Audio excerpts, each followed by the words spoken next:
Welcome to the Real Estate Espresso Podcast, your morning shot of what's new in the world of real estate investing. I'm your host, Victor Menasce. This is the weekend edition where we interview notable people from the world of real estate investing. Today is no exception. We have a great guest all the way from Grapevine, Texas. Welcome to the show, Alan Stewart. Hey, Victor. Appreciate you having me on. Well, great to have you here. Alan, we've known each other quite a number of years, and while we haven't done business together, we've kind of followed each other and hung out all over the world in fabulous places. But for the folks who haven't met you, maybe give a little bit of your backstory and how you got to this point in your journey. Sure. Well, it all started in 2001 when I went to a conference in Dallas where Robert Kiyosaki was speaking, and he was talking about his book, Rich Dad, Poor Dad, and talking about trading time instead of trading time for money, invest in assets to produce cash flow. And that's really where the first financial light bulb went off for me. And then, I went on a journey of learning how to get involved in rental real estate. And, ultimately in 2012, got involved in multifamily, built up a portfolio both on the active and investment side. And I was able, after 6 years of that, to move away from my corporate executive position in management consulting to do this full time now for about 5 years. I love it. Well, there's so many people I know that have a purple book story at the origin. I mean, Robert has impacted so many people. And, he's getting on in years. We saw him a couple of weeks ago, and it's going to be a sad day when he's gone. I definitely see that at some point in the future. Yeah, I agree. I've had the opportunity of seeing him speak live a few times afterwards, and it's just interesting how he can always take what are complex concepts that most people don't see and really distill them down into things you can really understand. Absolutely. So you've been doing this now at a pretty high level. You've got quite a large size portfolio, and there's a lot of schools of thought on how to do this. Maybe go add washers and dryers to units, various things to do value add. But I think you've taken a slightly different direction. What's been your focus that has been working for you? Sure. That's a great question, Victor. So one of the things that we've been doing is actually leveraging design. So in the end, it's, what do residents value and what are they willing to pay for? So for example, we bought this beautiful, 2016 build podium asset in Uptown Dallas, which is a really nice area. And so you'd say, well, what could you, possibly do with this beautiful asset? Well, worked with the designer, and this was a 6-story building. And so it had carpeted hallways that were air conditioned and valet trash. And so you could manage after several years of valet trash, the carpet might get stained and it might get a little stinky.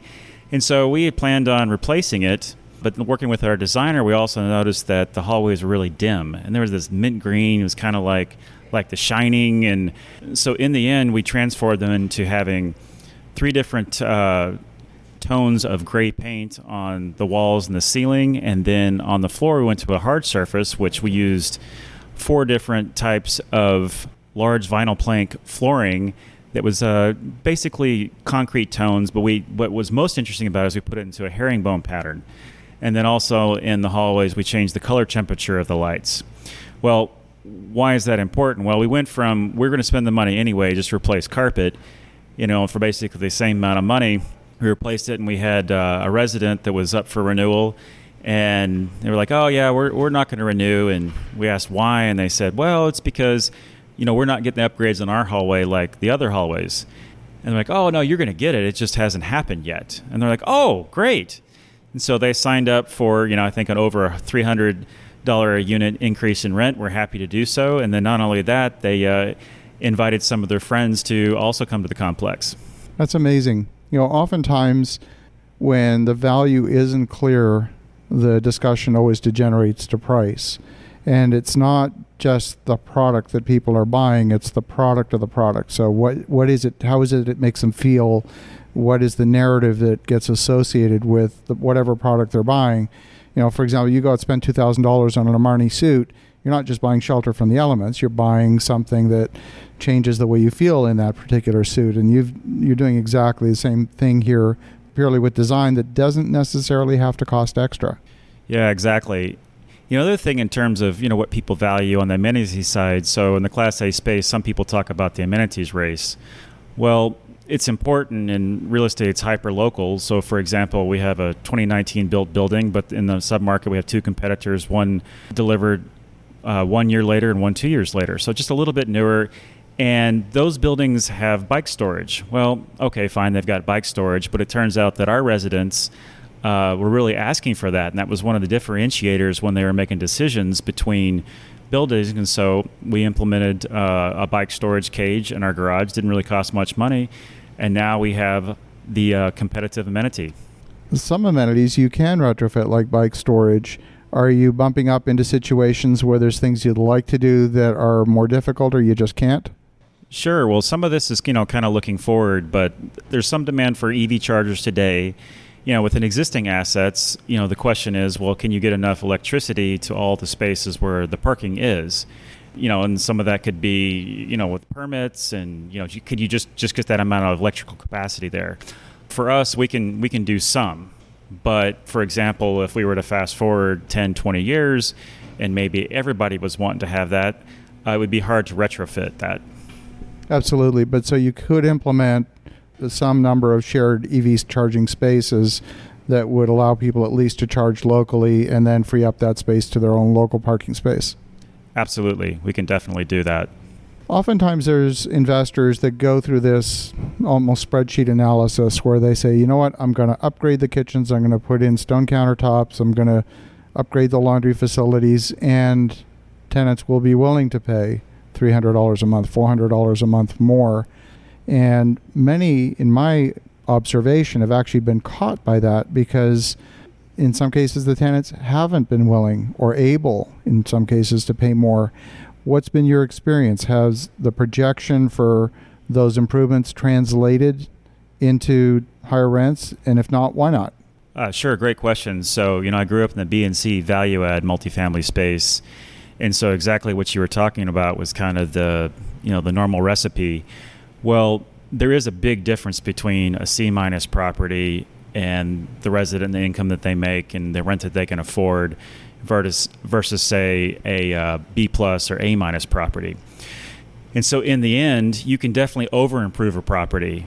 For us, I would say that we've been able to hit the sweet spot of what folks were looking for, but I've definitely seen some properties where they've been, over improved, and in the end, though, the residents say, well, that's nice that I have stainless steel appliances and I have granite countertops, but I'm not willing to pay the extra $100 or $200 for that because I just simply don't have it. And so as that type of resident, I'm going to choose to go someplace that I can actually afford.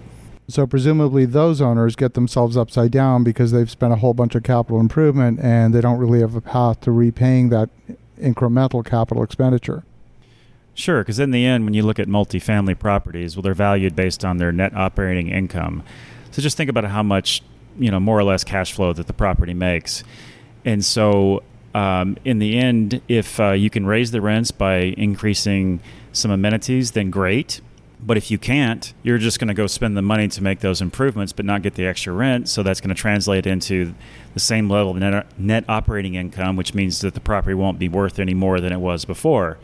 So you look at that and it's like, well, it just didn't make sense to do that capital injection. So you really, again, going back to, real estate's hyper-local. I would say in any case, it's what does your micro submarket look like? Who are your competitors? What kind of amenities do they have? What kind of rents are they getting today? And, what does it take to at least match that market? One of the strategies we've seen a lot recently is a scenario where money's going to be spent by the tenant one way or the other, thinking specifically of internet service, TV channels, and so on. And a number of properties have elected to bring in bulk fiber, become effectively the internet service provider, and now pull that revenue away from the carrier into the apartment complex. So they're often adding anywhere between $15 to $35 in additional net operating income per unit per month, which when you translate that into the value of the building is actually a fairly substantial value increase for quite a modest capital expenditure. Is that something that you've looked at? Is something that you have any experience with? Yeah, great question. So we've actually we have implemented it at one property and we are implementing it at a second property. These are both Class A properties where we did exactly what you just described. We brought in our own fiber circuit. We wired the entire building to where there's access points to the entire building. The particular provider that we used, they had a patented technology where basically everybody had their own private SSID. So, for example, you be in your unit and you'd have Victor's Wi-Fi and you're working on your Wi-Fi and you go down to the lobby or you go to the parking garage, you go to the pool, and you're still on Victor's Wi-Fi, as opposed to it being shared. And it's a gigabit, up and down, and we're able to offer that at a lower price than big box competitors. I love it. Well, Ellen, if folks want to connect, if they want to learn more, what's the best way? Sure. Thanks, Victor. I would say just go check out our website, which is sapientcg.com. Fabulous. Well, love the perspective, love what you're doing. And for the listeners at home, definitely connect with Alan Stewart at sapientcg.com. The link will be in the show notes. And in the meantime, have an awesome rest of your weekend. Go make some great things happen. We'll talk to you again tomorrow.